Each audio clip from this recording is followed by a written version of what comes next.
Benvinguts a aquest debat que n'hem dit Costa Brava, Costes Bravada, en el marc de l'exposició Costes Bravada, que des del dia 20 i fins al 3 de març es pot veure aquí al Museu del Suro, aquesta sala tan espectacular, sala d'exposicions temporals tan espectacular que tenen. Jo no podria estar més agraït de com ha quedat l'exposició, del ressò que ha tingut i de la gent que l'heu vingut a veure i com l'heu acollit. Ara fa una setmana vam projectar el documental Els límits de la Costa Brava, on diferents experts, per exemple, entre ells l'Ivet Barbasà, que als anys 60 va fer la seva tesi sobre la Costa Brava, que es diu El paisatge humà de la Costa Brava, i altra gent, alguns d'ells ja desapareguts, com en Narcís Jordi Aragó o en Josep Vicente de Sant Feliu, doncs reflexionaven sobre la Costa Brava, d'allà on venim i on tenim una mica la intenció de l'exposició. I avui amb aquest debat intentarem fer el mateix. Us presentaré els ponents. Aquí a la meva esquerra hi ha l'Albert Llausàs. L'Albert Llausàs és expert en crisi climàtica del Departament de Geografia de la Universitat de Girona. Juli Fernández és l'alcalde de Palafrugell i l'Eduard de Ribot és advocat de SOS Costa Brava. A tots ells vull agrair la seva presència aquí i moltes gràcies, com també la seva presència i la seva atenció en aquest debat. La idea és debatre, com deia, sobre el passat, el present i el futur de l'urbanisme a la Costa Brava, i jo iré fent preguntes en els ponents, després hi haurà alguna pregunta general i alguna pregunta per cap d'ells, i al final farem un torn obert de paraules, que jo pregaria que la gent que pren la paraula fos amb moderació i amb un límit de temps raonable. Per tant, comencem. Jo crec que la primera pregunta seria intentar respondre a la pregunta del debat. Aquesta Costa Brava que jo dic que està esbravada perquè era un xampany molt bo, que vam treure el tap i el vam sacsejar i s'ha quedat gairebé sense bombolles. És a dir, està esbravada la Costa Brava, s'ha fet i s'ha fet prou durant els últims anys per protegir el paisatge de la Costa Brava. Per tu i per aquest ordre, si us va bé. Albert, moltes gràcies. Gràcies. Agafo el micro. Sí. El micro us el podeu passant. Gràcies. Sí, gràcies. Miquel acaba de plantejar aquest debat, una miqueta com d'articular aquest debat del paisatge a través de l'urbanisme. El primer que vull dir jo és que aquest debat més urbanístic segurament la resta de ponents l'entomaran millor. Jo des de l'àmbit acadèmic el que he treballat sempre ha estat una miqueta, va ser de fet els inicis, era un bon tema de paisatge, una miqueta fins a cert punt hereu, amb tota la modèstia que pugui ser d'aquesta tradició de treballs de Barbasà, de Vicente, etc. Jo els havia estudiat en aquesta gent una miqueta, i sí que en els últims anys he transicionat cap al tema del clima. Referent a la pregunta, jo el que he vist en aquests 20 anys que fa que treballo amb aquests temes, segurament és una certa transició que aquesta efervescència també l'hem tingut en el camp de l'estudi del paisatge. Què vull dir? Vull dir, l'any 2001 s'aprovava el Conveni Europeu del Paisatge. El Conveni Europeu del Paisatge va ser un punt d'inflexió des de la política europea que obligava els territoris dels estats a protegir, gestionar i ordenar els seus paisatges. En aquell moment, quan es va, l'any 2001, surt el conveni. Catalunya, aquest conveni el va abraçar. El 2005 vam tenir la promulgació, la creació de la llei del paisatge, una llei del paisatge que va anar acompanyada de crear un organisme, com era l'Observatori del Paisatge, amb seu a Barcelona, però la principal, a Olot. Què vull dir amb això? Que es va finançar, es van fer accions polítiques i de planificació del paisatge. Aquest observatori va crear els catàlegs del paisatge, una eina d'estudi en primer lloc del paisatge, i que estava previst perquè generés també un aspecte més crític, veure què ens fallava, què ens havia fallat fins a aquell moment en la gestió i la protecció del paisatge. S'havien de derivar d'aquests catàlegs una sèrie de recomanacions, d'objectius de qualitat paisatgística que després s'integrarien en la planificació. Faig aquest antecedent, perquè jo recordo aquells anys com uns anys també de molta activitat, de molta promesa, que semblava que podríem, com a país, fer un punt d'inflexió per corregir errors del passat o evitar-ne de pitjors. I la veritat és que potser aquesta il·lusió inicial, la meva percepció almenys, és que potser s'ha destroncant, que ha perdut una miqueta d'empenta, I el que hem vist és que aquells treballs, aquells objectius de qualitat paisatgística que s'havien d'inserir en el plantejament, després a la pràctica no els hi veiem tan reflectits. Per exemple, un dels objectius d'aquests catàlegs era poder integrar el paisatge a les avaluacions d'impacte ambiental, en els estudis d'impacte i integració paisatgística. Llavors, ara, quan hi ha projectes de desenvolupaments urbanístics amb potencial afectació pel paisatge, efectivament, tots ells fan referència a aquests catàlegs, tots ells es fan eco d'aquests objectius, però poques vegades el reconèixer aquests valors, que a la Costa Brava són tan clars, tan eminents, poques vegades es tradueix després en una acció de protecció, o realment que es faci enrere un projecte per aquestes mancances o a vegades deficiències que puguin tenir aquestes propostes. La qual cosa penso que aquest de l'Estat és que en aquests 20 anys vam ser capaços com a país de dotar-nos d'uns instruments que prometien molt però que s'han quedat a la part més d'ordenació. A la part de protecció a mi em costa més veure com això s'ha traduït a la pràctica. Molt bé. Moltes gràcies, Albert. Juli? Bé, moltes gràcies.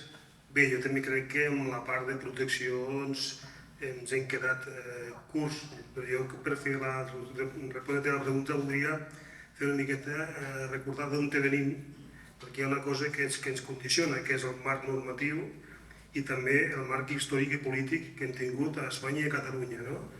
Jo crec que hem de remuntar-nos que, veient l'exposició mateix que tu has fet, gran part de les destrosses més importants, encara que en l'actualitat també se n'han fet algunes, venen d'una etapa de la primera llei del sòl a l'Estat des de l'any 56. Per tant, la primera normativa a Catalunya a nivell urbanístic comença l'any 78, tot i que la primera llei va ser a partir del 2002 i a partir d'aquí anem avançant i anem desenvolupant la normativa urbanística. Però jo crec que hi ha dos temes també que segurament ens han condicionat moltíssim a tot aquest procés a la Costa Brava, que un és el model econòmic, extremadament dependent del turisme vinculat a la construcció, un altre és el sistema de règims fiscals d'incentivar el que és l'habitatge com una eina d'estalvi de reducció d'impostos, i l'altre també és la qüestió de la fiscalitat de les administracions locals, que pràcticament dels 4 impostos que tenen els ajuntaments, que són IBI, CIO, plusvalos i IAE, 3 d'ells estan vinculats al fet imposable a la construcció. IBI, evidentment, grava el que és l'habitatge, la construcció grava el que és l'ICIO, grava el que és construcció nova o rehabilitació, i les plusvalos graven la transmissió diguéssim, directa entre particulars o la forçosa via herència. Per tant, també hi ha una vinculació, diguéssim, tributària que també segurament que no ha ajudat a que molts ajuntaments segurament han sigut més valents a l'hora d'apostar més per la protecció. I també és evident que en aquests casos, que aquí veiem la Costa Brava com està, jo crec que també hi ha una cosa que no podem obviar, o sigui, els ajuntaments són els que inicien tramitacions, però que la pròpia Generalitat finalment és la que valida tots els planejaments urbanístics, tant siguin directament o siguin derivats. Per tant, jo crec que també cal reconèixer que del 2010 cap aquí segurament hem fet esforços addicionals, el club d'abans, vull recordar que va haver-hi 2 plans directors costaners que va fer l'Oriol Nel en aquell moment, en el primer i segon tripartit, que van començar a apuntar la línia d'una certa preservació i desclassificació. Però evidentment que la Costa Brava segurament que tenim recorregut per fer, per intentar entrar en un urbanisme que sigui més urbanisme consensual, urbanisme reparador, que siguin capaços d'incentivar, no només, evidentment, jo crec que s'ha de limitar, s'ha d'erradicar qualsevol creixement nou, planificar creixements nous, però sí que hem de ser capaços de mirar com adequem, si és que es pot encara, i com podem arribar a desclassificar, si és que es pot encara, algunes zones de possibles creixements. En qualsevol cas, crec que hi ha una voluntat, veig que sí que hi ha una voluntat en aquests moments que la gent se comença a adonar que el model de creixement sistemàtic que venim en els últims anys no és sostenible.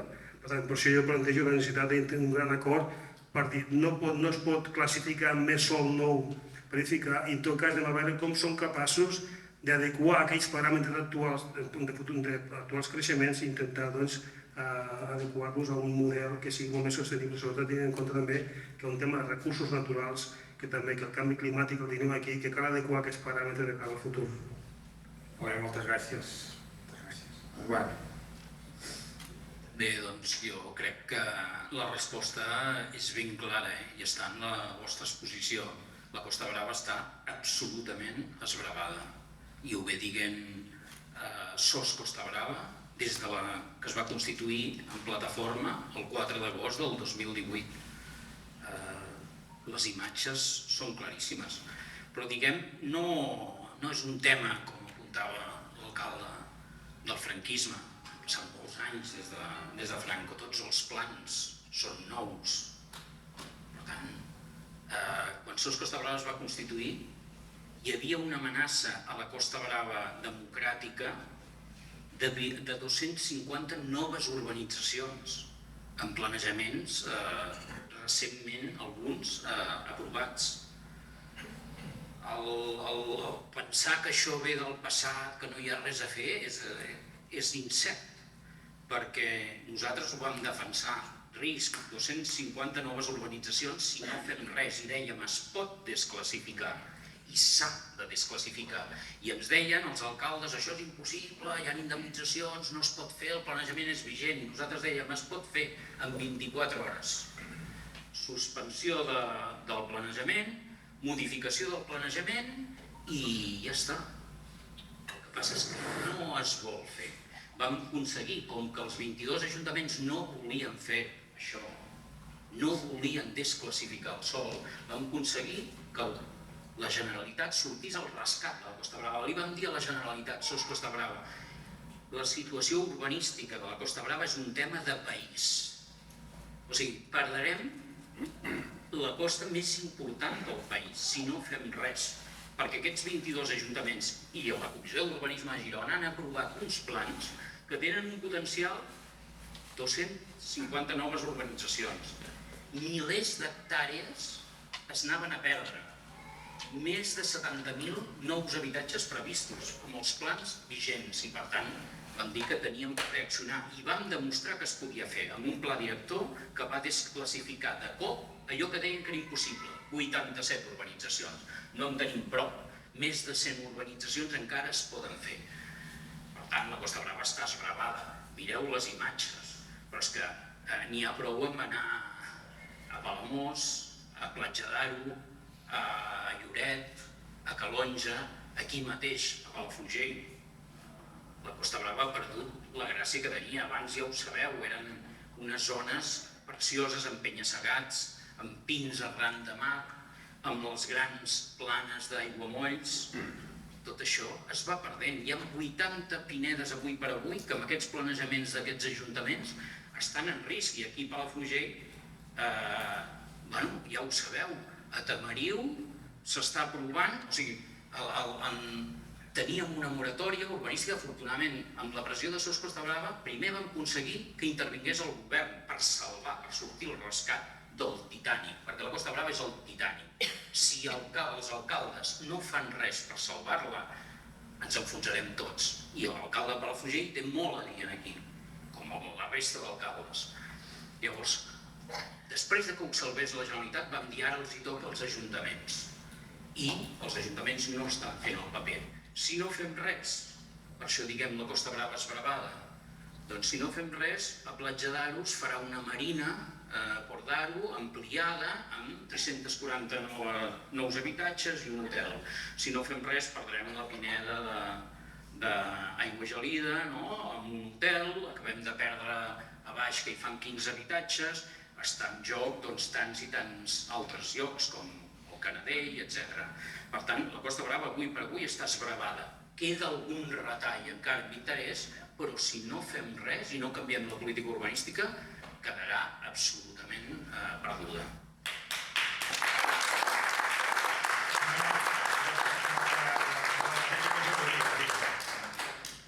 segona pregunta justament anava per aquí, però digues. Per al·lusions directes. A veure, jo crec que si realment fos tan fàcil de desclassificar, si fos tan fàcil i això no comportés cap risc a la Generalitat, hagués perdut o hagués desclassificat tot. Tot. I s'ha quedat. O sigui, del que podia desclassificar no ha fet ni el 25%. I veurem com acaba, perquè comencen a sortir les primeres sentències, que punt per punt estan qüestionant algunes desclassificacions. Però més enllà d'això, que clar, a vegades la gent diu s'ha de ser valent en política. Sí, clar que s'ha de ser valent. Però s'ha de ser valent en les eines que puguis tenir per gestionar la qüestió, en aquest cas, urbanística que tens. I és evident que una desclassificació tu has de ponderar quins riscos tens. Per tant, jo sempre ho he dit, el meu plantejament quin és? Preservar cap més creixement nou planificat i en aquests que encara es pot créixer adequar els paràmetres de la base. I si podem, desclassificarem. En aquest cas, sempre quan es ponderi que no hi ha cap risc d'indemnització per part en contra de l'administració. Jo crec que això no és ser valent. Jo crec que tu has dit abans, escolta, el govern de Palafrugell de l'anterior mandat va fer una supressió de llicències. Amb quin objectiu? Pilota endavant perquè el futur govern se la mengés, perquè el primer any no van fer res. Arriba el govern actual que estem ara i trobem que quan arribem al mes de juny ens queden 10 mesos per decidir què fem amb 33 sectors suspesos, dels quals hem aixecat 4. Però d'aquí al mes de maig hem de decidir què fem amb la resta. I és possible crear alguna desclassificació. Jo assumeixo el repte que solem crear alguna. Però evidentment, home, políticament també ha de ser un responsable, no? O sigui, jo ara podria sortir aquí com un torero i dir, escolta, demà ho desclassificarem tot. Però és que al final jo tinc de ser capaç de dir, escolta, jo soc alcalde d'un municipi que tinc sectors que es poden construir i tinc de dir si puc adequar els paràmetres a la baixa i algun desclassificar-ho. Ja saben que hi ha 3 o 4 sectors molt sensibles. I pregunto jo, com és que en aquest municipi que de Palafrugell, que he tingut diferents governs de tots els colors, sempre que ha hagut canvi de govern mai ningú ha desclassificat? Alguna cosa ha d'haver-hi, no? Perquè jo recordo, per exemple, que el 2017 el govern que hi havia a l'oposició, sistemàticament tot el que hi havia de l'urbanisme era tot vot en contra i jo desclassifico, i quan arriben al govern, en 6 anys no han de certificar res. Això voldria dir que no tenim uns bons planejaments? Jo crec que el nostre del 2015, el nostre està molt actualitzat. Uns diuen que degut a que és molt actualitzat, per això la Generalitat no ha entrat. Jo crec que no, perquè el govern s'hagués volgut desclassificar, el govern de Palafrugell hagués pogut fer al·legacions per incorporar sectors, i no ho va fer. Va fer al·legacions per dir les normes generals que feu són massa dures per nosaltres. Per tant, està molt bé dir desclassifiquem, però jo dic, jo el que puc comprometre jo és adequarem paràmetres de creixement, cap més creixement de nova planificació i en alguns casos desclassificarem i tindrem sorpreses d'aquí al mes de maig, que és quan se'ns acaba els 2 anys que tinc, perquè se'ns acaba el mes de, crec que és el mes de maig o el mes de juny, que s'acaba el mandat temporal. Però vull dir que clar, és que en 10 mesos haurem tingut de fer el que varen deixar de fer en els 12 primers mesos de suspensió, per tant també és un tema de responsabilitat política. La següent pregunta anava una mica per aquí, però segueix, contesta i després tocaràs que per aquí. No, està clar que l'antic govern, nosaltres els costabrans és igual, que sigueu el PSC, Esquerra Republicana, gent pel poble o tal. La veritat és que us aneu succeint uns als altres i tots esteu sempre al costat del totxo. Aquesta és la realitat. L'anterior equip de govern va fer una moratòria que ens va costar moltíssim que la fes. Ho teníem suspès perquè estudiéssiu el planejament per canviar-lo. Jo no sé què haguessin fet ells, però vos teniu la pilota per modificar el planejament i desclassificar tot allò. Quan digueu responsabilitat política, és que per nosaltres la responsabilitat política avui, en una situació d'emergència climàtica, en una situació de sequera, sense recursos d'aigua, amb la mobilitat al tope, amb crisi energètica, el que és ser valent i el que és ser responsable és dir ni un pam més de formigó a la Costa Brava i és desclassificació absoluta. Albert, com ho veus? Bueno, jo el que veig és que bàsicament m'alegro molt de només tingut tot el seient del mig, perquè ara mateix poder estaria venint també. No, un to més seriós. Penso que poder també s'ha de... Estem a Palafrugell, i entenc que ara mateix hi ha una qüestió molt calenta a nivell urbanístic i entenc el debat que hi ha i el clima també social. Nosaltres poder des de la universitat hem treballat sovint no tant a vegades en el cas municipal local, sinó, per exemple, Espai Costa Brava, no? I agafar una àrea més àmplia i hem estudiat també els aspectes de planejament, de tractament del paisatge, darrerament com s'adapten aquests municipis en el canvi climàtic. I aquí poder també parametritzar, no? Que deia l'Eduard de Ribot, anem veient, i és un dels factors que a mi em fa també pensar que hi ha esperança, no? Anem veient que alguns ajuntaments han demostrat tenir un nivell de sensibilitat que segurament ja és molt diferent. Fins i tot en el cas de la meva trajectòria acadèmica, els últims 20 anys, que hem vist uns canvis de sensibilitat.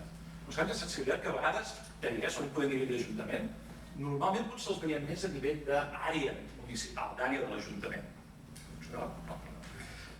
D'àrea, no? I això a vegades també crea contradiccions, no? Veiem unes àrees que aposten, doncs a vegades per això, per desurbanitzar, per buscar solucions basades en la natura, que es preocupen més pel vessant del medi natural, i realment a vegades estan enfrontades dintre del mateix ajuntament amb unes altres àrees que tenen una vocació més proteccionista, conservacionista del paisatge.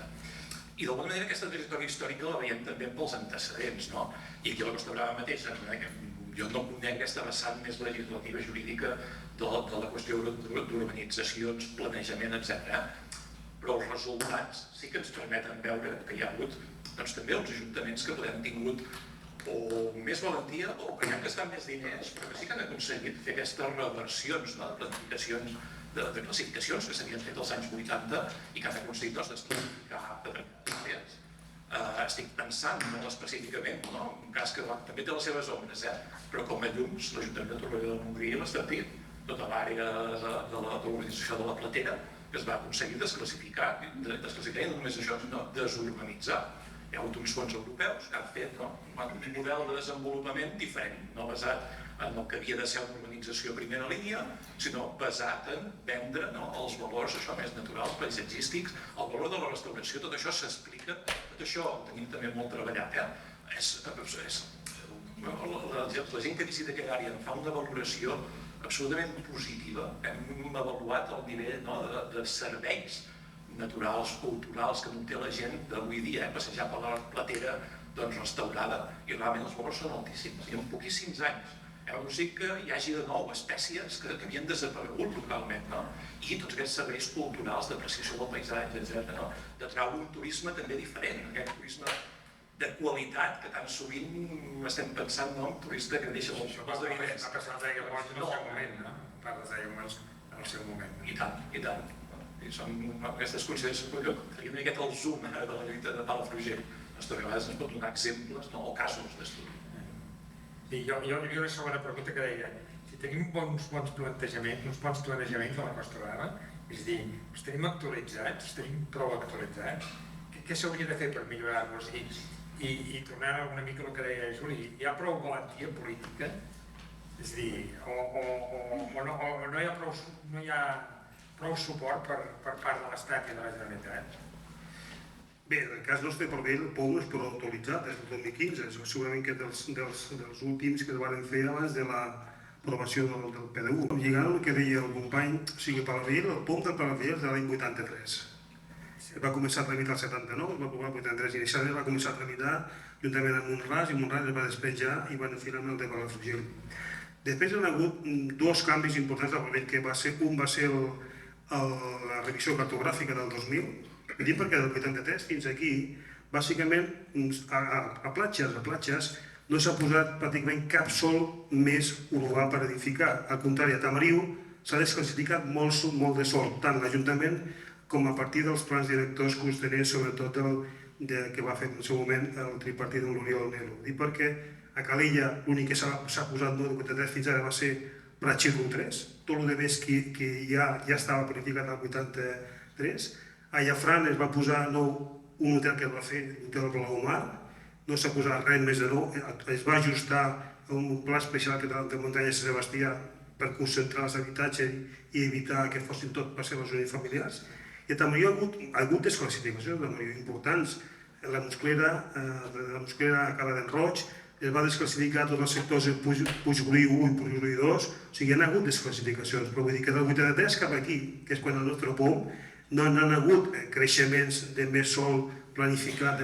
Per tant, el nostre POM és actualitzat.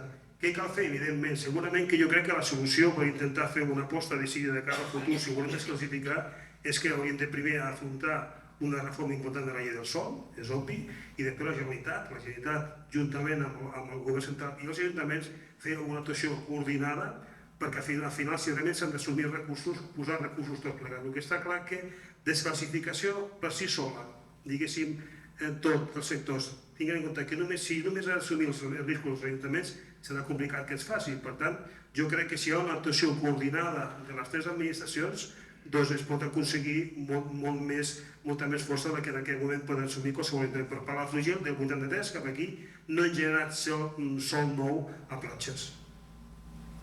El 83 fa 40 anys. El primer pont de Palafrugell que es va fer, 83, hem tingut el 2000 i el 2006 que es va anul·lar per una sentència i el 2015 que va el que tenim actualment. Imagineu, des del 83 no s'han acabat encara d'urbanitzar el que havíem previst llavors. Han passat 40 anys i no hem pogut desclassificar pràcticament res. És evident que és un error de política urbanística. Podeu ara desclassificar a Tamariu. Per què no es fa? És un bosc. Què diu el planejament de Tamariu? Diu que si en 2 anys no es fa aquell sector, es pot reduir l'edificabilitat. El 2017 li podíeu ja reduir l'edificabilitat. Diu que s'ha de desenvolupar amb un sexenni. Del 2015 més 6, 2021. Si no s'ha desenvolupat no hi ha cap dret adquirit. Per tant, podeu desclassificar. Agafem el zoom. Digueu, què tal el planejament de la Costa Brava?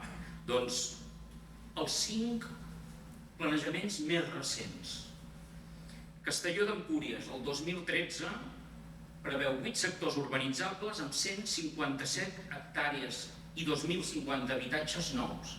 Sols urbanitzables, a part dels urbans immediats, dels sols urbans no consolidats, d'allò que diuen els plans de millora urbana, els polígons d'actuació, o sigui, 8 sectors urbanitzables, 157 hectàrees i 2.050 habitatges de potencial. Palafrugell, del 2015, 18 sectors urbanitzables, 78 hectàrees, els urbanitzables, potencial 1.604 habitatges. No està mal, no?, per ser recent i sostenible i que no ho toqui el pla director.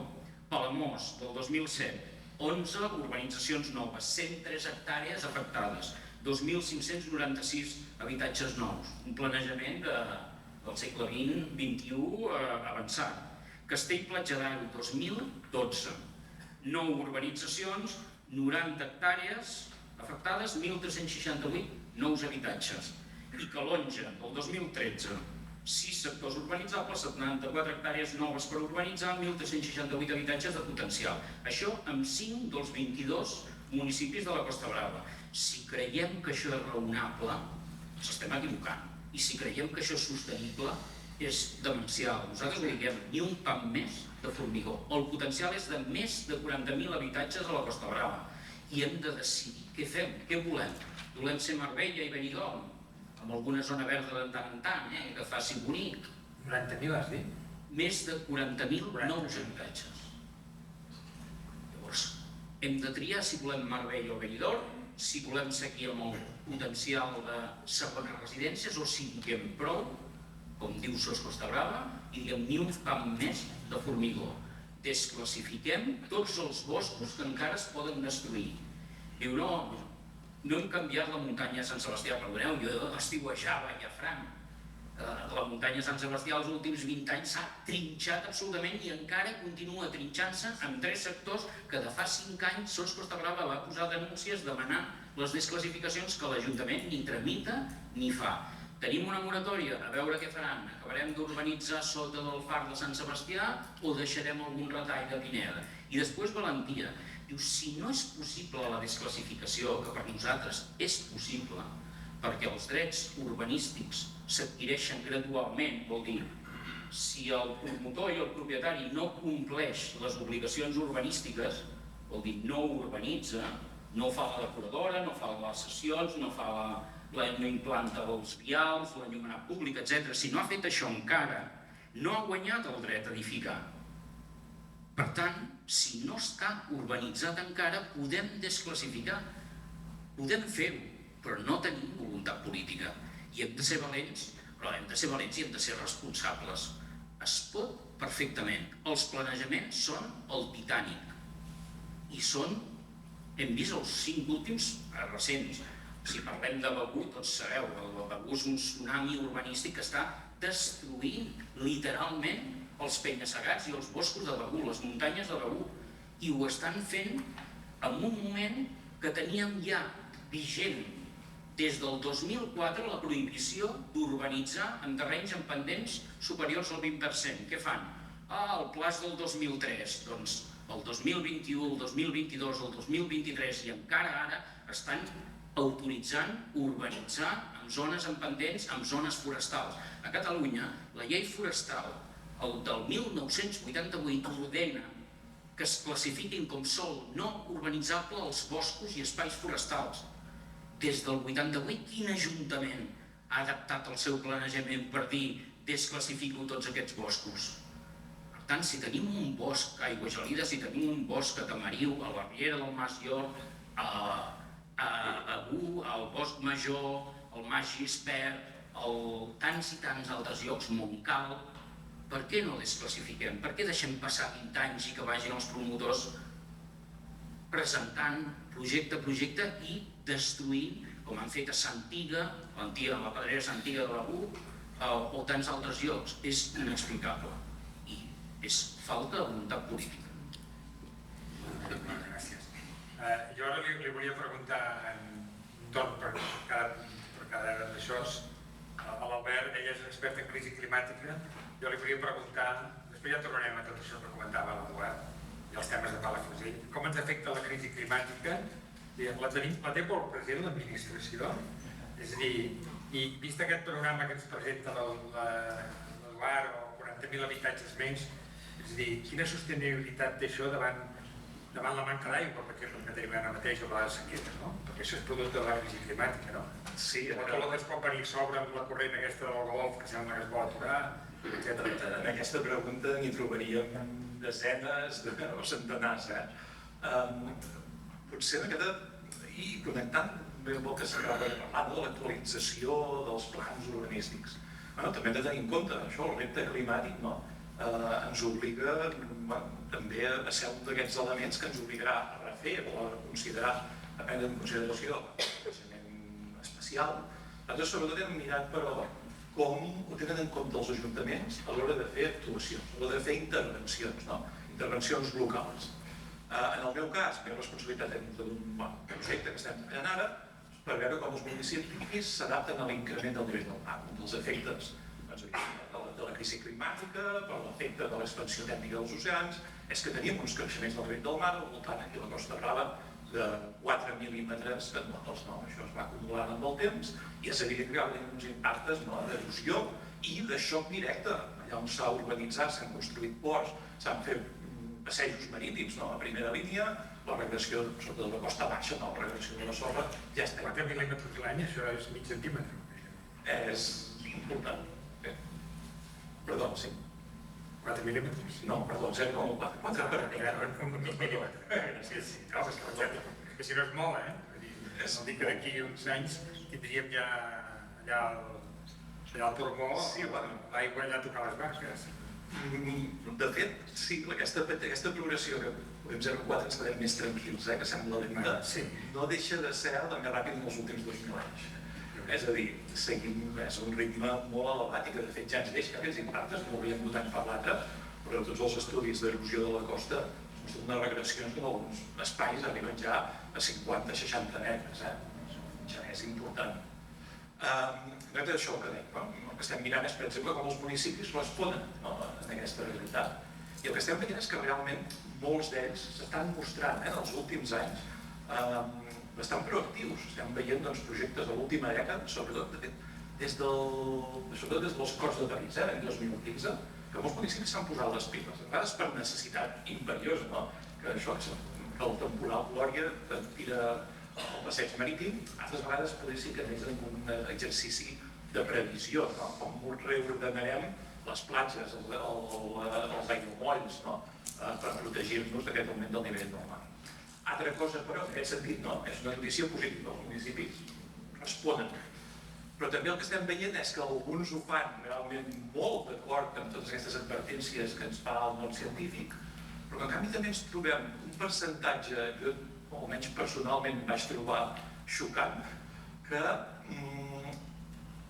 o bé fins i tot adopten unes posicions o bé absolutament tímides, o bé fins i tot algunes posicions que m'agradarien negacionistes, atribuint, per exemple, aquesta regressió de les platges no a l'increment del nivell del mar associat a l'escalfament global, sinó a la retenció de sediments que fan els embassaments del Ter, per exemple. Que és una realitat, també que els embassaments retenen el sediment i per tant les platges no es regeneren, però és un efecte en general, bastant menor que el del augment del nivell del mar. Ens trobem alguns municipis que algunes d'aquestes actuacions han acabat també en els jutjats, han estat denunciats, perquè no incorporaven ni tan sols la modelització de l'increment del nivell del mar del canvi climàtic. Han acabat això. Judicis, se'ls ha obligat a incorporar un estudi de l'impacte potencial que té el canvi climàtic del nivell del mar, han incorporat, efectivament, per poder ser aprovats aquests instruments, no donaré municipis, Palafrugell no hi era, no l'hem estudiat, no puc concretar-ho tant, certament han incorporat aquestes consideracions, han fet l'estudi, han pagat el que sigui, per donar compliment a aquestes sentències. Però després, sense incorporar en cap moment els resultats d'aquests estudis. És a dir, estudiem el canvi climàtic perquè ens hi obliguen, estudiem l'impacte de l'increment del nivell del mar perquè ens hi obliguen des de la justícia, però després això es tradueix en res. Tenim la mateixa memòria, no l'incorporem. Aquí veiem poder quantitativament anem fent coses. Qualitativament, potser no sempre, no tots els municipis, no tot arreu es fa prou bé. I el tema de la sequera, per exemple, això també s'està afrontant? O la gent pensa que això, l'aigua ja caurà del cel un dia? Novament, això és tot un món. Podeu imaginar que en aquest moment és el tema més calent, no? A veure, tenim aquesta situació que ens estem trobant els últims 3 anys, aquesta disminució de les precipitacions, combinada amb l'augment de temperatura, que també fa que els boscos evaporin més aigua, que els conreus necessitin més aigua, etc. És una situació absolutament consistent, amb el que ens marcaven. Ja fa 20-30 anys que ens estan marcant tots els models climàtics. Aquí, a nivell de planejament, clar, ara estem en una emergència per sequera. Què estem buscant? O què estem plantejant? Les respostes a curt termini, que jo entenc perfectament. Exacte, hi ha aquest perill de desabastament, s'estan plantejant accelerades salinitzadores, s'estan plantejant regenerar més aigua, algú demana transvasaments, el sector turístic sembla que està apostant per anar a tirar la guerra per la seva banda i portar depuradores. Quan a mi em pregunten per aquest tema, clar, més des de la geografia naviguera, l'únic que podem dir, això és el que ja esperàvem. Estàvem preparats? Segurament no. I contribueix a aquesta manca de preparació una cosa que va molt més gran termini, que és aquest model de desenvolupament territorial. I aquí sí, que lligant una miqueta amb aquest esbravatge de la Costa Brava, per exemple, a tota l'àrea metropolitana de Barcelona, que hi ha un urbanisme molt compacte, tenim uns nivells de consum domèstic absolutament baixos. Estem de mitjana catalana 120 litres, però que tota l'àrea metropolitana de Barcelona, on viu més de la meitat de la població catalana, estan a 105. Hi ha alguns municipis per sota de 100. 100 és el mínim que l'Organització Mundial de la Salut considera que és necessari per una vida digna. Això no passa. És a dir, en canvi, exacte, quan mires aquesta Catalunya més perifèrica, més interior, els municipis turístics de la costa, aquí ens situem en consums molt superiors. En el Baix Empordà, de mitjana, estem per sobre uns 200 litres per persona i dia domèstic. Què contribueix a això? Aquest model urbanístic menys basat en alçada, menys compacte, el jardí, la piscina, que coneixem tothom, consumeix sol, després també consumeix molta més aigua. I després en moments de sequera és quan ens n'adonem d'aquestes coses. Passa que també em sembla, i em temo, que basat en experiències prèvies també tenim molt poca memòria. No sé fins a quin punt aquesta sequera, així com la del 2007-2008, ens va deixar una empremta en reduir el consum personal, el consum individual d'aigua. No va deixar una empremta en l'urbanisme. Mai l'aigua ha tornat a ploure, aquí vam tenir el Glòria, no ha estat aquell factor limitant que podíem esperar que tingués. Passarà això? Tinc els meus dubtes. Veig les respostes, per exemple, a la sequera. Gairebé totes elles es basen en augmentar el consum d'energia. La salinització, la regeneració, això repercuteix en les inversions, vol dir un augment de costos, vol dir transformar energia en aigua. Això quan acabem de sortir d'una crisi energètica, que també ha estat prou traumàtica, que va obligar també a prendre mesures de contingència. Si un any després d'una crisi energètica ja l'oblidem i utilitzem energia per solucionar la de la sequera, no tinc gaire confiança que tot aquest model de desenvolupament urbanístic, i no estic parlant del gran consumidor que encara que seria l'agricultura, a tot Espanya, els últims 20 anys, encara els últims 10 anys, han estat incrementant la superfície de regadius. Tinc molta curiositat com a acadèmic per veure si aquest episodi realment canvia de mentalitats i discursos polítiques al final. Moltes gràcies. Juli, jo volia preguntar per l'hotel aquest de la zona d'aigua gelida, com ha anat això? Això era impossible aturar-ho? Com estan les negociacions? Bé, en aquesta vida impossibles hi ha poques coses. Quin és el panorama que s'ha dit del govern?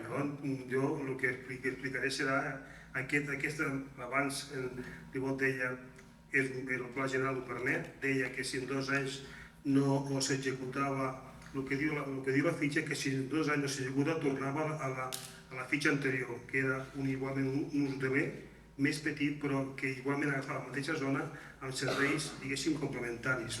Més enllà d'això, jo crec que quan nosaltres arribem al govern hi havia peticions ja d'entrades per desenvolupar aquest sector, que sempre ha sigut un espai hoteler, i hi havia negociacions avançades. La possibilitat que donava aquest espai era fer un hotel de 150 habitacions amb una capacitat de 5.400 metres de dignitat, i finalment es baixa a 120. Quan jo arribo al govern, la proposta era 120 habitacions, i finalment es pacta amb la part privada que s'iniciaria a tramitar l'expedient amb un màxim de 66 habitacions. Vull recordar que el govern el que fa aquí és que inicia la tramitació, o sigui, el govern no dona una llicència per fer un hotel. Ho dic perquè en aquest moment el que nosaltres hem fet ha sigut, en base al que la llei diu, nosaltres haguéssim pogut fer 2 coses. En el moment que la gent presenta la proposta a través del 89 de la llei d'urbanisme, és dir, suspenem la tramitació del pla de urbana perquè entenem que hi ha coses que s'han de subsanar, o deneguem la tramitació. Podem fer-ho, però s'ha pogut denegar, sempre amb mocions motivades. Nosaltres hem entès del govern que amb una proposta adequada i amb una reducció substancial d'habitacions i evidentment no assumir els riscos de denegar que es portin els contenciosos per intentar minimitzar l'impacte econòmic és una opció política, i hem iniciat la tramitació. Vull recordar que això implica tots els informes de les diferents administracions, que són vinculants, i si tots són favorables o desfavorables, com ens ha passat ara. Fa un mes hem tramitat també una ampliació d'un edifici a Calella per convertir-ho en un hotel, i l'urbanisme ha fet un informe desfavorable dient que s'ha de subsanar perquè entén que l'alçada, que és un edifici existent en aquest moment, doncs que entén que l'alçada aquí ja no es justifica. Qui has dit que havia fet l'informe d'això? No, l'urbanisme. O sigui, aquí nosaltres el que fem és tramitem un pla urbà, iniciem la tramitació. Perquè si l'Ajuntament no hagués iniciat la tramitació, l'Ajuntament també ens pot negar, diu, escolta, no responc. Podríem intentar anar a la Generalitat perquè la Generalitat de forma subsidiària requereix l'Ajuntament perquè tramités. Nosaltres hem fet és iniciar la tramitació i ara estem a l'espera que tots els informes ens arribin. Si realment tots els informes són favorables, que evidentment són vinculants, doncs això seguirà la seva tramitació, tenint en compte que evidentment hi ha el tema de negacions. El senyor Ribot deia, els 6 anys. Bueno, aquí hi ha la discussió. El pont de Palavell es va publicar el març del 2015. El pla director, el PDU, es va començar a tramitar al gener del 19 i va haver suspensió de llicències. Fins al, crec que va ser a l'octubre del 2021, que es va publicar de forma definitiva. Per tant, aquest temps no computa efectes del que són els 6 anys. Per tant, a la millor sí estem dintre dels 6 anys.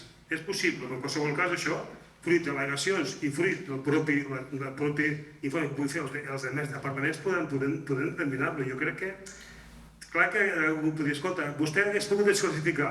bueno, nosaltres pensem que el risc de desclassificar era molt més alt que no pas fer aquest model d'un urbanisme consensuat per intentar baixar al màxim els paràmetres i donar una activitat econòmica, que és un hotel que no és el mateix que fer, diguéssim, 30-40 apartaments. És una opció política.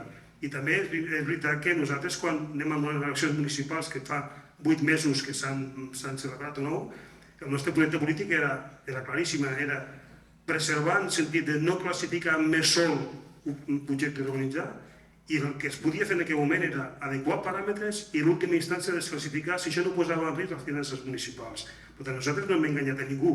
I hi ha altres formacions que parlaven de desclassificar obertament. Tot.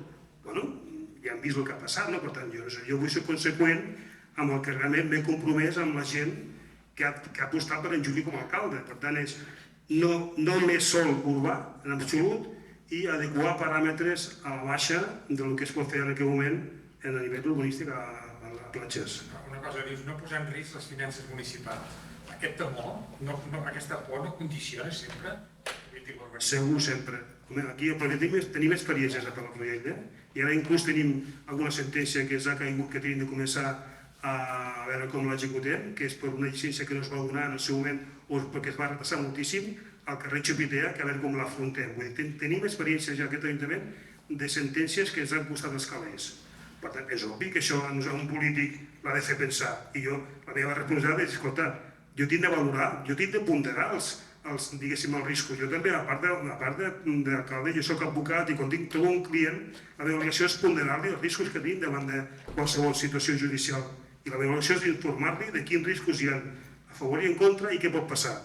I aquest govern també ha de valorar quins són aquests riscos, perquè el fàcil seria desclassifiquem-ho tot, com algú defensa, i després, igual que ens inflen a contenciosos, ja veurem què passa amb els contenciosos, i d'aquí 10 anys, quan comencen a caure, si cauen alguns que es casquin, el govern que hi hagi que ho afronti. I ara podria sortir aquí com el Robin Hood de l'urbanisme. Ara d'aquí 10 anys no podria sortir de casa.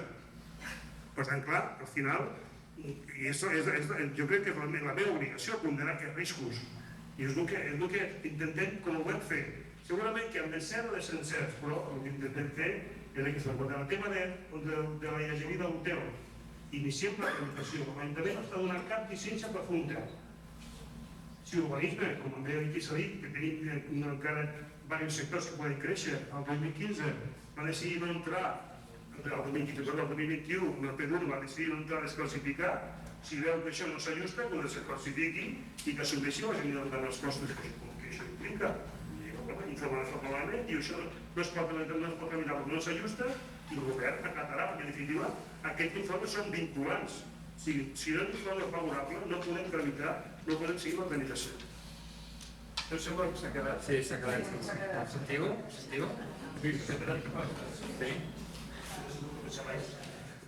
Què poden fer els ajuntaments per sortir d'aquest atzucac? No, primer... I arribar allà on te demanava. Sí, primer dos esmenes. Sí, bé, no? Dos esmenes al plantejament que s'ha fet ara per l'alcalde, amb tots els respectes. Primer, això de dir, això sempre ha estat una zona hotelera. Perdoneu, per nosaltres això sempre ha estat una muntanya i un bosc. El que hi hagin papers que es van succeint en el temps perquè un arquitecte municipal, una comissió d'urbanisme i un alcalde i un regidor han marcat que aquell bosc era un sòl urbà, sense a més tenir els requisits dels accessos, de tots els serveis urbanístics implantats, allò és un bosc. I de moment és un bosc. I és l'últim retall de bosc que queda aigua gelida. Us el podeu liquidar, si voleu. Ho podeu fer, si voleu, però no digueu que sempre ha estat una zona hotelera perquè no existeix l'hotel encara. Punt 1. Punt 2. Diu, estem obligats a tramitar. És absolutament incert. No sols no estaven obligats a tramitar, sinó que tenien suspesa la tramitació. I aquest ple ha aixecat la tramitació, ha aixecat la suspensió i els hi ha aprovat inicialment. I dius, però anem a veure, això ja és irregular, absolutament. Si estava suspès, com és que ha vingut un promotor, ha presentat un projecte d'urbanització, un pla de millora urbana, Li han donat tràmit l'Ajuntament de Palafrugell quan estaven suspeses les tramitacions allà? Com li han donat tràmit? Ho han informat a favor els tècnics? Com han informat els tècnics a favor si estava suspès allò? I el ple va i ho aprova inicialment aixecant simultàniament la suspensió. Per tant, no és cert que estéssiu obligats a tramitar. No sols no és cert, sinó que és rigorosament erroni. No podíeu tramitar, i la tramitació que heu fet abans és irregular, perquè estava suspès. Per què li heu tramitat amb ell? Això és així. En el mateix ple aixequeu la suspensió i els hi aproveu inicialment. Com s'han emès informes quan hi havia la suspensió? Llavors, això és absolutament irregular. El contingut final, és veritat, aquella suspensió, aquella moratòria, permetia a l'Ajuntament estudiar què faria amb aquest sector. Podia ratificar-lo, podia desclassificar-lo, podia reduir, podia canviar usos. Bé, no han fet res, han aixecat i han aprovat allò que ha tramitat sorprenentment i màgicament el promotor en un moment que estava tot suspès. Doncs no ho entenem. Això és absolutament irregular. I després, l'ho dit, diu, no, és que el pla director no hi va entrar amb això. No, és que el pla director va excloure 5 municipis de la Costa Brava, que són els que hem llegit abans, perquè tenien els plans recents. I el pla director va dir, bueno, ens posarem amb els municipis que tenen plans més antics, perquè és més senzill desclassificar uns sectors que fa 10 anys que no s'han desenvolupat, encara que estiguessin previstos al planejament, i així no tenim cap risc, i no es posaven en sòl urbà. Aquí és un fals sòl urbà, que és una muntanya classificada de fa temps, però amb un planejament molt recent, 2015. Per això el pla director no hi va entrar. Però és que el pla director ja ho diu, no entrem a Calonge, no entrem a Palamós, no entrem a Palafrugell, no entrem a Platja d'Aro i no entrem a Castelló d'Empúries. O sigui que el discurs no és així. Llavors haureu de decidir què voleu fer, però no digueu que estàveu obligats perquè és al revés. Estava suspès, l'heu donat tramitació perquè heu volgut i durant la suspensió heu negociat, heu informat i heu tramitat de manera poc ortodoxa, amb tots els respectes. Teniu legitimitat per canviar el planejament com vulgueu o per confirmar-lo, però el que no podem dir és el que no és. I sobre les indemnitzacions, diu que en un cas van indemnitzar, però és que per SOS Costa Brava té més valor allò que ho trinxeu cada vegada. Quan s'ha trinxat el penya-segat del Golfet, doncs, us podeu quedar tan amples. Us semblarà molt bé aquell macroxalet que està allà, però aquell xalet ha desfigurat el Golfet. Ara voleu desfigurar la muntanya d'Aigua Gelida seguint amb 4 edificacions en el punt de coronament? Feu-ho, però sigueu conscients que esteu trinxant el vostre patrimoni natural. I el patrimoni hauríem de començar a pensar que no només són les cases, els habitatges, la urbanització, el formigó, el clavegueram, l'enllumenat. El patrimoni més important avui en dia és el patrimoni natural, i més en una situació d'emergència climàtica. Per tant, no diguem el que no és. L'Ajuntament de Palafrugell, si vol, pot aturar-ho. El que passa és que ha negociat, ha tramitat i s'ha saltat la suspensió. Bé, jo crec que, evidentment, jo no volia ser el protagonista de la festa en aquest debat, però en qualsevol cas el que dic no s'ajusta a la realitat.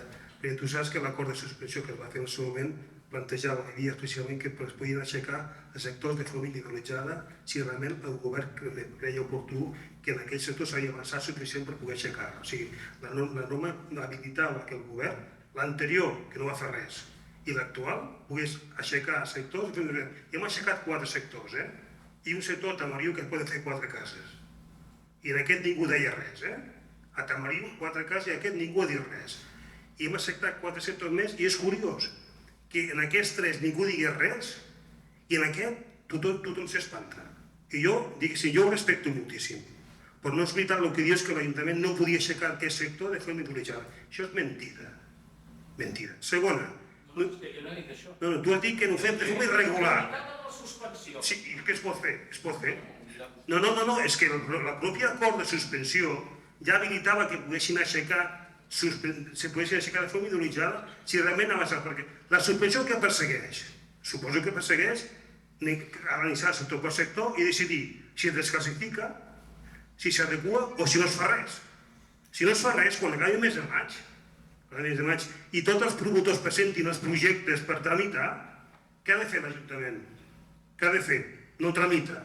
I automàticament, per l'article 90, que se'n vagi cap a la Generalitat. Per tant, al final, és que és molt fàcil fer discursos, diguéssim, que tot ho fem malament. Però jo aquí també veig regidors, veig que és alcaldes, i home, alguna cosa tinc de dir tots, perquè en aquest procés urbanístic que hem tingut fins ara, que no té res a dir els propis promotors que hem tingut, que no té res a dir els propis arquitectes que han col·laborat activament en el que tenim en aquell moment a nivell urbanístic de tota la Costa Brava.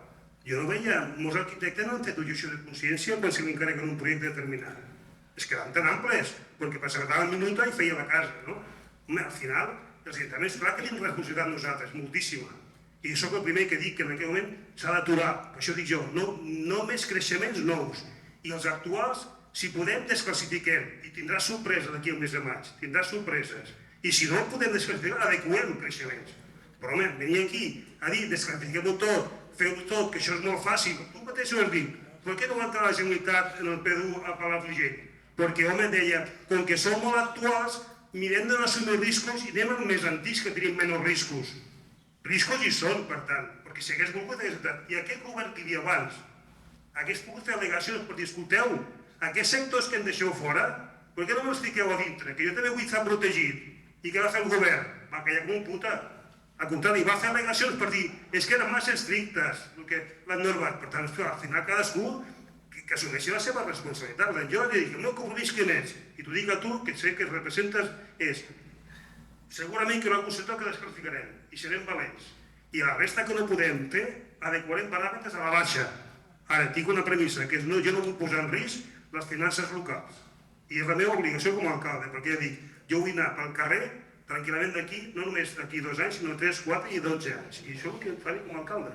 I inclús a risc, inclús en algun cas, de contradir la meva pròpia programa electoral, perquè jo no parlava mai de desclassificar el meu programa. No he parlat mai de desclassificar. Han hagut grups que parlaven de desclassificar, legítimament, i el poble ha parlat obertament. Si realment el poble hagués volgut majoritàriament desclassificar-ho tot, jo estaria a l'oposició segur, i poder com regidor, jo sol, segurament. I no ha sigut així, per tant, fem política, també la política vol dir canviar les coses. I per sortir d'aquest explicat de que podem i no volem i no podem, Doncs sí, jo crec que podem. Quin podria més suport de la Generalitat, de l'Estat? Jo crec que ella ha fet una reflexió que és molt... O sigui, ningú pot qüestionar, pot negar que tenim una nova situació. Canvi climàtic el tenim, la sequera ensenya moltíssimes coses, no han après massa les lliçons del que va passar el 2008, que es pensaven que això era una cosa passatgera i finalment s'ha consolidat i no van fer les inversions que tocaven. Totes les crisis aporten noves ensenyances. La crisi financera del 2007 també va comportar noves ensenyances a nivell econòmic i de comportament financer de les famílies. I va comportar, per exemple, que les caixes eren un desastre, perquè estaven totes polititzades pels propis partits polítics. O sigui, la crisi econòmica també va aportar noves lliçons. I ara què ens aporta? Jo crec que sí que hi ha un ampli consens, començant per la Generalitat, que és la primera que té la responsabilitat, de que no podem seguir en el mateix model. No podem seguir. I jo crec que l'informe que hem rebut nosaltres de l'Ajuntament de la tramitació del Pla de Urbana, d'aquest que he dit a Calella, ho posa de manifest. Que diu, escolta, és que malgrat que estava bé, no ho veiem prou clar, això s'ha de modificar. Això segurament fa 5 anys no hagués passat. I ara està passant. I nosaltres com a govern tenim clar que no em planteja en absolut fer cap més creixement. I sí que em plantegem adequar i reduir. Això poder fa 10 anys era impensable. Poder fa 10 anys que s'ha fet un pont nou amb més creixement. I això ara jo crec que ningú s'ho planteja en aquell moment. Bueno, ningú que no entengui la realitat que hi ha. Per tant, jo sí que hi ha hagut canvis. I per tant, jo crec que estem en una bona línia ara. Anem a veure com són capaços de gestionar allò que encara es pot fer. I aquí, en aquests capaços, l'Ajuntament per si sol no pot. Jo què demano? Home, un recolzament de la Generalitat i si cal del govern, perquè també tenim en compte que caldria ajustar. Si modifiquem la llei del sòl, inclús anéssim a limitar el que són les indemnitzacions, potser seria bastant més fàcil de poder afrontar-ho tot. I aquí el govern central també té alguna cosa a dir. Recordem que el pilotasso més gros de tot el nivell urbanístic va ser la modificació de la llei de sòl que va fer el PP quan va arribar al govern, que gran part del que ens va passar al litoral, sobretot al litoral de València, va ser aquella modificació que es va fer en el seu moment. Per tant, clar que podem fer coses, i els polítics ens pertoca ser responsables i ser valents, tinc clar. I jo crec que sí que en aquell moment hi ha una percepció de que les coses s'han de fer diferents. Jo això ho tinc claríssim. Jo, amb els companys que hi parlo, tothom té clar que en aquell moment no podem fer com es feia fa 10 o 12 anys. Ja veurem tots aquests plans que s'han de revisar i tots quina previsió de creixement tindran. Eduard, com podríem sortir d'aquest exocat? I després, per cas, anem per fer una última pregunta i anirem per una altra. Sos Costa Brava aporta una eina que serviria per resoldre això, si hi hagués la voluntat política de preservar tots aquests espais, que és el Conservatori del Litoral. Sabeu a França que hi ha un organisme públic creat el 1975 que es dedica a comprar terrenys per preservar-los. Més del 15% de la costa francesa està adquirida. A la Catalunya Nord resulta que a Cervera de la Marenda i a la resta de Banyuls, etc., la costa la tenim preservada, però noi, anem al sur i ens trobem amb Llançà i Port de la Selva i tal, i tots seguint urbanitzant. A Catalunya fa més de 40 anys que tenim l'Institut Català del Sòl, que és un organisme públic amb un finançament brutal que es dedica a comprar terrenys per urbanitzar-los, per fer polígons industrials i fer habitatge públic. Nosaltres reclamem i hem aconseguit ja que el Parlament ordeni a la Generalitat que en el termini d'un any, n'han passat 3, creï el Conservatori del Litoral.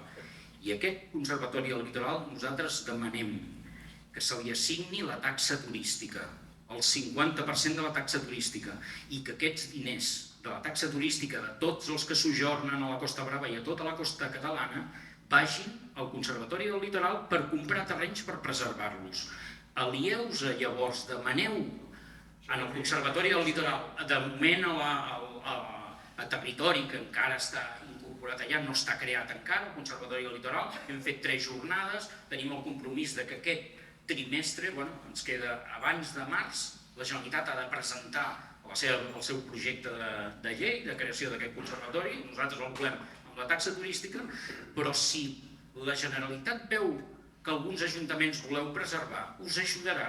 No ho dubteu, doncs no tingueu pressa en urbanitzar. Si creieu que aquelles muntanyes o aquells boscos, aquells retalls, no podeu, per problema pressupostari, arribar-hi, mogueu-se, pacteu a X anys vista ajuda de la Generalitat per comprar aquests terrenys, porteu-hi vosaltres una part també i es pot fer un altre tipus de política.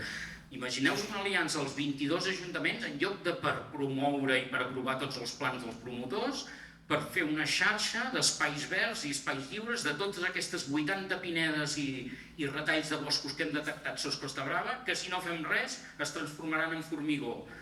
I això és una política de país. Sumeu-vos a fer això. I el de les indemnitzacions, insisteixo, aquest és la cançoneta de sempre. I no es dona gaires vegades. I, escolta, la Platera també ja ho deien, arruïnarem l'Ajuntament de Torroella, el grup que projecta 50 milions d'euros valdrà aquesta protecció. Ha acabat amb 0, perquè normalment acaba amb 0. I si acabés amb alguna cosa, jo li dic a l'alcalde, i què?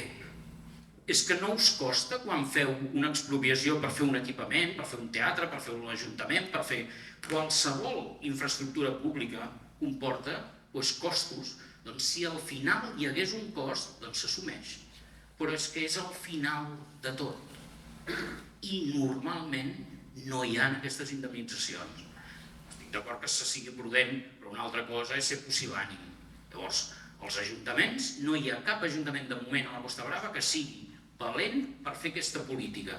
Nosaltres aquí, en la campanya electoral de les eleccions locals, vam convidar tots els candidats de Palafrugell i els dèiem una proposta molt senzilla. Bé, a part que vam dir què farien amb les desclassificacions, aquestes polèmiques i tal, que tothom anava a desclassificar i després ja es veu què passa.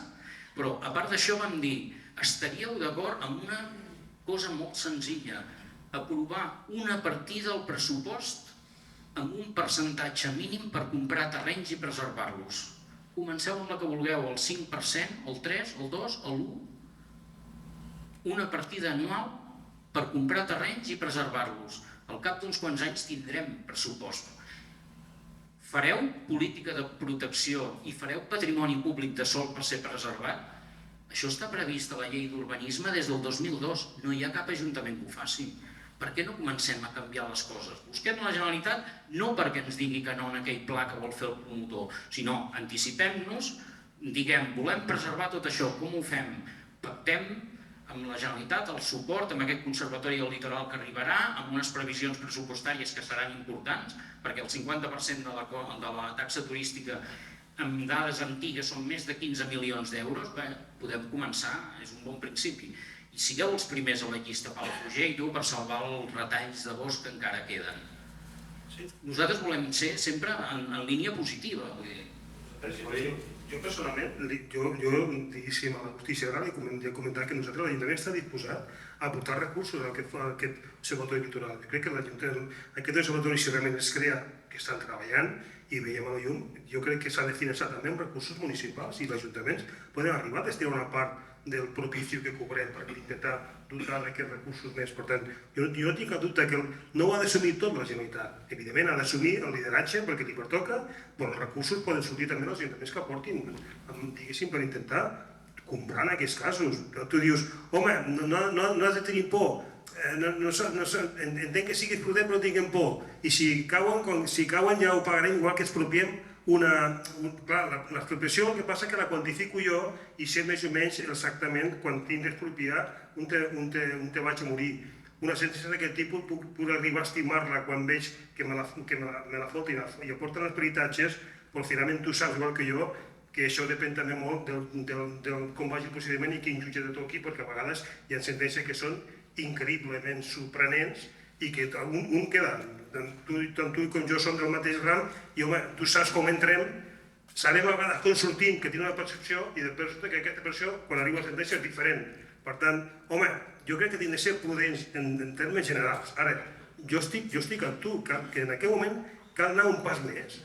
Cal anar un pas més i l'Ajuntament de Parvell, en la mesura de la nostra possibilitat, intentarem, i jo crec que d'aquí al mes de juny, que és quan s'acaba la moratòria dels 2 anys, tindrem sorpreses, algunes positives. Albert, com ho veus?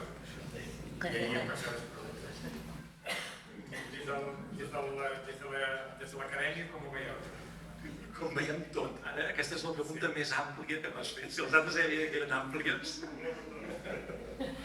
La creació del Conservatori del Litoral, les eines que prevenen per protegir-ho, a part de la llei del PSC que es comentava abans. No, el Conservatori del Litoral, per desgràcia, potser és un exemple més, com que deia al principi de tot, del paisatge, doncs que ens va il·lusionar, quan parlo d'ens abarcaria des del món acadèmic, penso fins que bona part de les entitats del territori, els municipis mateix, que havien potser una opció de tenir aquí unes opcions que no recaigués sobre ells uns costos que ara veiem que són problemàtics per a molts ajuntaments. Però com deia, com en el cas del paisatge estem veient com s'està redreçant i com això evidentment inquieta. És una figura, com deia, de l'Anna Ribot, que a França ha funcionat molt bé. Aquí tenim dintre de tot, en molts sentits, amb els bons i els dolents, moltes coses que ens assemblem en el cas francès. La teva exposició mateixa, jo la veia, recordava precisament una estada que havia fet recentment a la Costa Blava. N'havia parlat, em penso. I d'alguna manera aquí es veien uns paral·lelismes evidents. Jo penso que en aquell cas francès el conservatori encara era més necessari, perquè encara el veig en aquella zona més esbravada, o desvoladar-me, no sé com s'hauria de dir en aquest cas, que la d'aquí, exacte. Potser allà era més urgent, però amb la promesa de tota l'activitat que havia fet allà, doncs hi havia moltes esperances posades i ara ja comencen a trontollar, en aquest sentit. I hem de construir, per exemple, aquestes baluernes, algunes de les que s'ha retratat, això, penseu que algun dia això ens ho podrem treure de la vista, per dir-ho manera. Gràcies, per exemple, que la Bisbal va intentar amb el Bisbal Park i no se'n van sortir, o sigui que a Sant Feliu van intentar un edifici lloc primer allà al port, que està retratat aquí també. Això sí que és complicat. Per motiu estètic, que evidentment penso que serà gairebé impossible, no? Perquè per sensibilitat paisatgística no crec que vingui. Però per la part que comentava abans, dels riscos naturals, sí. Sabem que amb l'augment del nivell del mar, el canvi que tenim amb la intensitat de les inundacions, estem en sequera, sembla una miqueta absurd parlar d'inundabilitat, però en un clima mediterrani sabem que es tornarem a inundar, no? I estem veient unes intensitats cada cop més fortes, més energia a l'atmosfera, tot això es tradueix en episodis potencials més glòries que podríem anar tenint. I en aquest sentit hi ha espais que ja es comença finalment, després de molts anys també des del món acadèmic i activista de reclamar-ho, d'alguns ajuntaments que estan renunciant a la típica defensa o reconstrucció de passejos marítims de primera línia. No? També és veritat, de moment els municipis que ho estan fent són passejos marítims que darrere no hi ha urbanització. És relativament senzill renaturalitzar aquests espais i té un cost elevat, perquè el govern central en aquest cas és qui té la competència i per tant hi ha ajudes. No? Nosaltres, per exemple, també, mira, fa un any, dos col·legues allà al departament de la universitat ens vam adonar que tots tres, des de perspectives diferents, havíem treballat sobre Guimes, aquesta organització no la vau conèixer. I aquesta recerca de l'Estatic que està assetjada pel mar. Ara sí, clar, quan es va construir hi havia una platja de més de 50 metres. Ara no cal un temporal gaire gros perquè l'aigua arribi al passeig i eventualment, recurrentment, el destrueixi. Clar, uns companys ho havien afrontat, o ho havien tractat des d'un exercici de ciència ciutadana, no? Preguntar a la gent, no? Conèixer l'opinió de la ciutadania, que coneix aquell espai, que el visita, gent que hi resideix també, que té uns interessos molt forts. Un altre company ho havia treballat a través del món acadèmic, no? Preguntar a persones expertes de diferents disciplines com s'havia de gestionar griells, com s'havia de fer, què s'havia de fer de cara al futur. I després nosaltres, des del nostre grup de geografia, que ho havíem treballat des de l'estudi de les actuacions, dels treballs que els ajuntaments estaven iniciant, les inversions que feien per mirar de gestionar aquest repte. Aleshores, el que havíem trobat és que en aquest cas hi havia 3 projectes. Tots 3 eren, per allò que diríem de defensar, protegir. Tots 3 era fer murs, era fer espigons, era regenerar amb sorres, no? És a dir, formigó, rocalla, enginyeria, en el fons, solucions d'aquest tipus. Què passava quan preguntaves a l'acadèmia? Penso que aquí no hauria de sorprendre gaire, potser pensant més en el llarg termini, sabem que serà un vesper qui ha d'assumir aquests costos. Desmuntar. A llarg termini hi havia gairebé una resposta unànime des de tots els àmbits que s'havia de desmuntar. Fer-ho organitzadament, no és una qüestió tampoc de no hi ha moltes coses per demà. Però, clar, sí, és fàcil.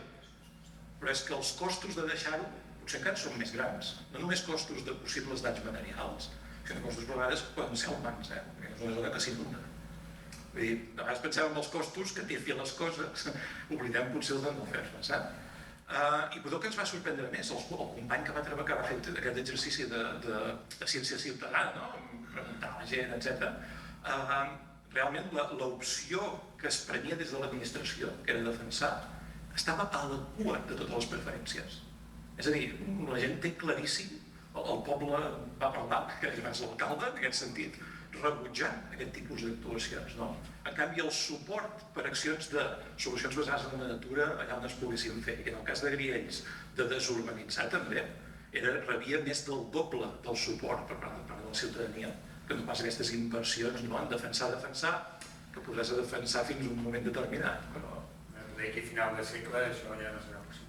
Exacte, no, és, bueno, o possible ho és. Ara, estem disposats... Clar, tindràs aquest tipus de façanes, potser serà purament de formigó, no? O sigui, per defensar aquestes organitzacions. Moltes gràcies. Estem una hora i quart de debat. Jo obriria un quart d'hora més, hem dit que estaríem una hora i mitja llarga. Si algú vol fer una pregunta, demanaria brevetat i... També bé l'Enis Leidens, els experts, els programes.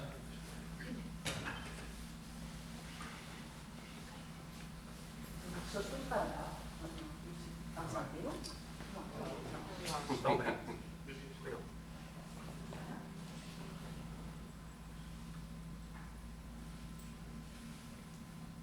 Parla-hi una...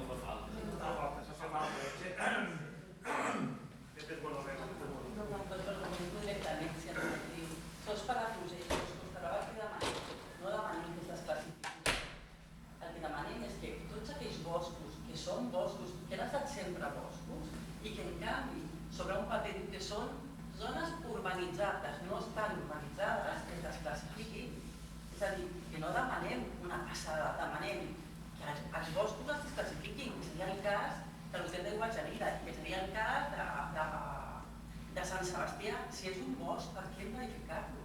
Si no està urbanitzat, si només hem de seguir una mica les pautes de lleis que tenim i ens hem de protegir. Llavors, qui té les competències? A l'Ajuntament, a la Palafrugell. Per què li passeu la pilota a la Generalitat? No, són les vostres competències. Si teniu dubtes, pregunteu-vos a ells com ho podeu fer, però sou a l'Ajuntament i les tenim. Per què heu de ser valents? És perquè teniu la potència de fer-ho. Busqueu solucions. Muntem jornades al conservatori. La majoria d'ajuntaments ni venen. Si esteu tan interessats en protegir, com és que no veniu a les nostres jornades? Que estem intentant desclassificar, que estem intentant buscar solucions. Nosaltres som optimistes i sempre busquem solucions. I tenim la sensació que la Generalitat ens escolta bastant, però que els ajuntaments, abans de la Torroella, sí que està sempre amb ganes de saber i d'anar més enllà. Ostres, no voleu saber, no voleu anar endavant. I estem en un canvi de paradigma. Ja no podem esperar més, és que tenim el canvi climàtic que és ara, no era, no serà, és ara. La sequera que és evident. No podeu seguir pensant que no passa res.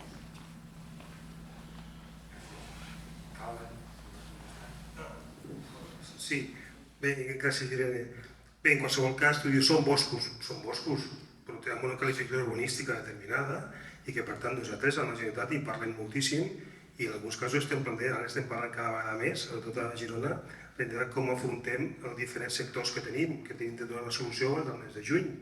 I per tant, nosaltres tenim una voluntat clara d'intentar minimitzar al màxim les quantitats que poden tenir aquests sectors.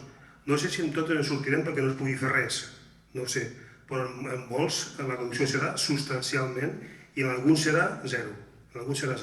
I tot això ho farem sempre ponderant de minimitzar el risc. Ja sé que potser algú pensa que tu només penses en el tema econòmic, però la meva obligació també és pensar en això. Per tant, jo tinc d'intentar minimitzar al màxim el creixement, que ho farem, i també, en el cas si finalment m'atreveixo o fem el pas de desclassificar, ponderar molt bé els riscos econòmics. I això és el que centralment. I estem en contacte, perquè ara la feina se'n gira, ho he dit al principi. Durant un any hem estat tranquil·lets, no hem fet res, i jo tinc la percepció que la suspensió de 2 anys de llicència en el seu moment va ser pilot endavant i el govern que vingui que s'ho mengi. Tinc claríssimament aquesta percepció, perquè si no s'hagués fet alguna cosa en un any, perquè un any dona per fer coses, si nosaltres en 8 mesos o 9 hem de fer-ho tot, en un any t'haguéssim pogut fer... Jo no demano tot, però com a mínim dels 34 sectors que estaven suspesos que haguessin fet 10. I no van fer cap. Per tant, comparteixo aquests pressupostos. Nosaltres encara que no participem en les vostres reunions, sí que estem en contacte, jo l'he dit abans, i jo inclús ho he proposat. Crec que l'Observatori del Litoral s'ha de fer i els ajuntaments han de participar econòmicament també. Segurament no a la línia que pot fer la Generalitat perquè els recursos són diferents, però està clar que aquí és una realitat compartida i el repte és de tots. I en la segona fila hi havia una paraula demanada. Sí, jo m'he fet parell de preguntes al professor, perquè no vull semblar apocalíptic ni molt menys, però a sobre del que ja tenim, de la sequera, de les teulades i tot això, ara ja fa algun mes, que a mi m'arribi, com a lector i res més, que s'està parlant del possible col·lapse del sistema de corrents del Golf, corrents del Nord, d'interrupció. Avui, ha arribat avui, sense anar més lluny, un vídeo molt interessant d'un programa de la televisió catalana amb el professor Muriel explicant que fins i tot hi ha alguna hipòtesi de que aquest col·lapse ja ha començat. Això són paraules majors, és a dir, la meva opinió de poc coneixedor, no soc ni abogat, ni soc arquitecte, ni tan sols soc biòleg. La meva, ni físic, per saber la meteorologia. La meva impressió és que el canvi climàtic és accelerat, molt, més del que ens pensàvem, i que és una progressió que no sé si podem dir ja que sigui geomètrica, però que em fa l'efecte que va pel camí de ser geomètrica. Per tant, jo m'agradaria que vostè pogués veure si és que soc apocalíptic o realment les coses van pitjor del que ens pensem, que és el que jo modestament. Això ens col·loca en una situació d'urgència absoluta i, per tant, d'obligació, des del meu parer, de canvi de política radical. No temporària, però sí radical. Sí, radical. Els ajuntaments de Palafrugell, dins dels ajuntaments de la Costa Brava o de Palafrugell, han tingut una oportunitat excel·lent i crec que no l'hem aprofitat. Perquè el que sí que és cert, més enllà dels intríngulis de la llei, el que sí que és cert és que avui aquest tros de terreny de bosc d'aigua gelida qualificat està molt més a prop de ser edificat que abans de l'aprovació inicial. És a dir, si abans teníem riscos, ara tenim més i serà més difícil. Aquesta és una realitat. Per tant, això és objectiu. Hem deixat passar, o estem deixant passar una oportunitat. Tant de bo el senyor alcalde tingui raó i ens doni aquestes sorpreses. I ara la segona pregunta. La segona pregunta que té dos, que són dos, de fet. Una, quants diners es destinen, no ho sé de memòria, com puc dir, per això ho pregunto, per adquisició de terrenys en el pressupost d'inversions d'aquest any i quants pensen destinar, ara que tancaran l'exercici de l'any passat, en el presumible romanent positiu, dit en paraules normals, superàvit, no? Quants tindran oportunitat de tenir una disposició de diners. Llavors, més o menys, quin és el capteniment que tenen. I en correspondència amb això, una visió de quin és el subjecte indemnitzable en un cas com el d'aigua gelida o el Canadell o altres casos similars, que sigui, m'és igual. Perquè, esclar, el cas d'aigua gelida, que és una organització fòssil d'abans del 79, ja executada abans del 79, amb serveis precaris, com serveis, etc. Els inversors que hi hagi ara amb l'interès per fer aquest hotel no han tingut cap més despesa, m'imagino, que la compra de la parcel·la, el preu que hagin convingut, els amos de la parcel·la, i que la documentació que hagin tingut que presentar a l'Ajuntament per l'aprovació inicial que van fer. Pot ser que la indemnització vagi més enllà d'aquests supòsits, perquè si realment anés en aquest supòsit, jo crec que inclús fins i tot pensant que ho podríem perdre tot i que ens caldria una indemnització, en funció de la pregunta i del raonament que he fet abans de canvi climàtic, serien diners ben gastats. Els ajuntaments ens haurem d'acostumar als principis a gastar diners en l'adaptació, a gastar diners en la transformació, en la mitigació i després en la transformació. Coses que fins ara no se'ns passaven al cap, ara seran obligatòries. És a dir, ara seria inconcebible, o hauria de ser inconcebible, que un edifici públic no tingués recirculació d'aigües llises, no tingués sistemes de producció autònoma d'energia, etc. És inconcebible. I haurem de pensar segurament en modificar ordenances perquè les noves construccions siguin molt adaptades a la que ens ve a sobre. Per tant, jo repeteixo i acabo. La pregunta és tota, no? O sigui, de quan pensa gastar l'Ajuntament de Palafrugell aquest any en l'adquisició de terrenys i quan calcula, o quin és l'àmbit, si possible, preguntar-se al informalment. Quin pensen que és el subjecte indemnitzable en el cas hipotètic que això no és contenciós si no els deixessin fer aquesta edificació i a tots els tribunals fins al Suprem d'aquí no sé quants anys ens diguessin que no i que hem d'indemnitzar. Què haurien d'indemnitzar? Més o menys 15 minuts. Moltes gràcies, Lluís. Albert, és que la primera és més...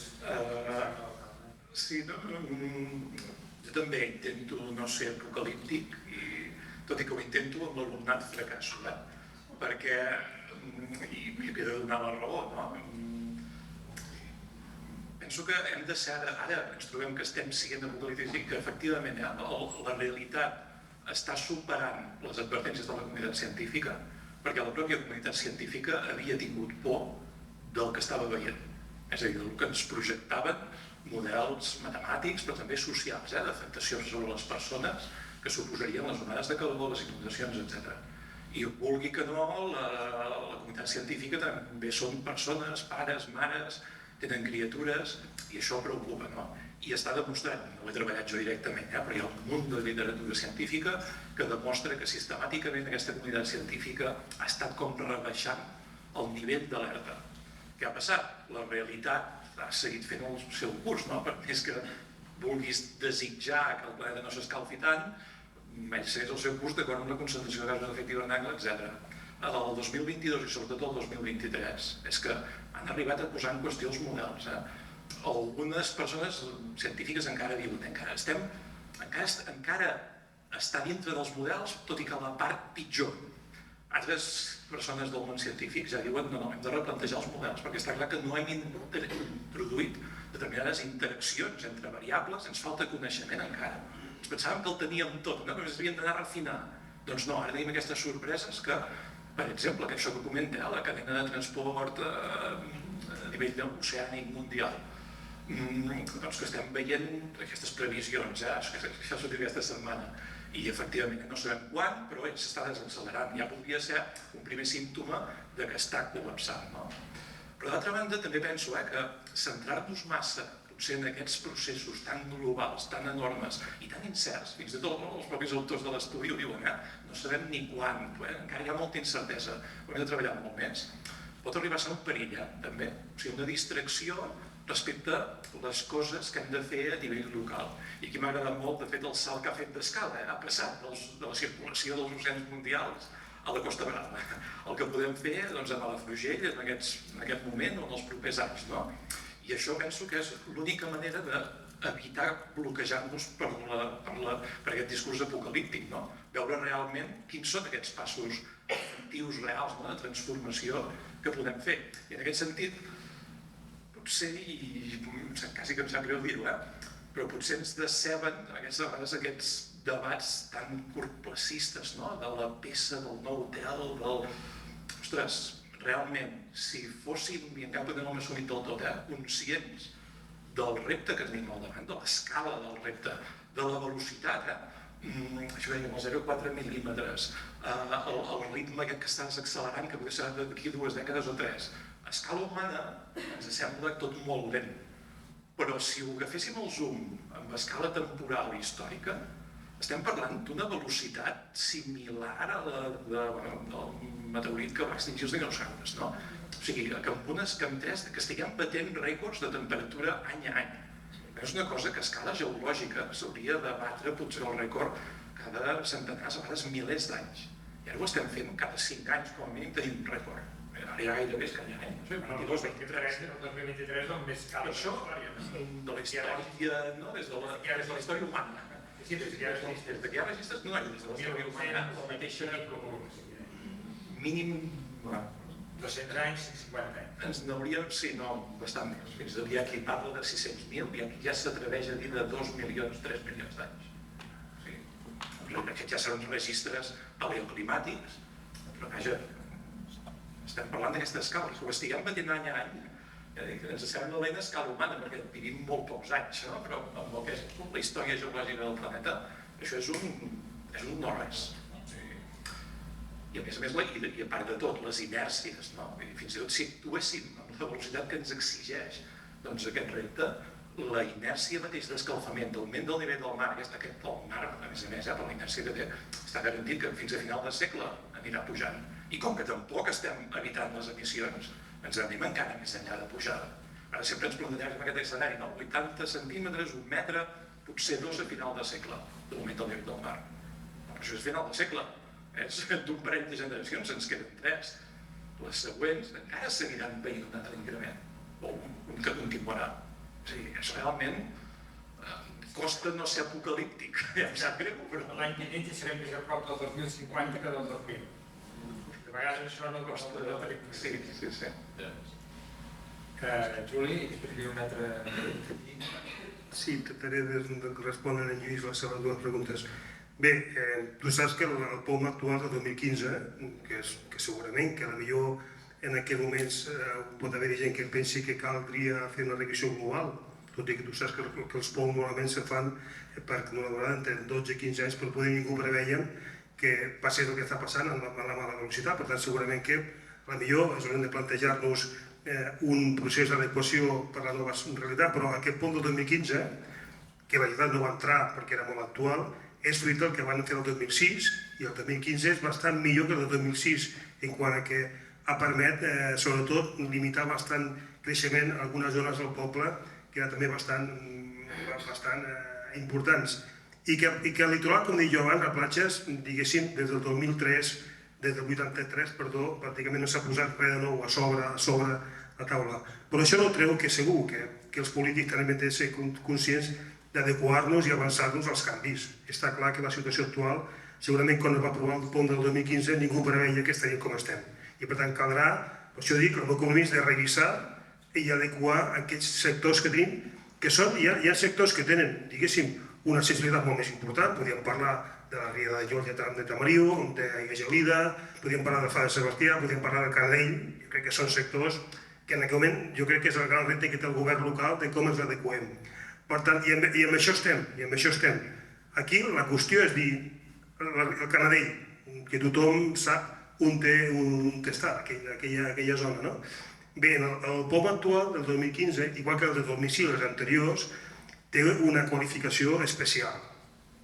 No vull entrar de per què la té, històricament, per què va aconseguir el senyor Santís tenir aquesta qualificació en aquella zona. I hi ha una càrrega important que és un vial de connexió, diguéssim, que connecta tota la part de Calella. Bé, segurament que el govern s'ha de plantejar renunciar a aquest vial, prioritzar tota la zona verda i que pràcticament tot sigui públic. I a canvi d'això, a veure si podem aconseguir que això es pugui fer de forma consensuada i que el que es pugui fer ja sigui el mínim possible. Entre això i desclassificar-ho tot, que és la qüestió que estem parlant, doncs potser haurem de fer el pas valent. És veritat que en aquest moment ells no tenen cap intenció de moure res, però aquí el govern és un tema que s'ha de plantejar d'aquí al mes de maig-juny, realment què fem.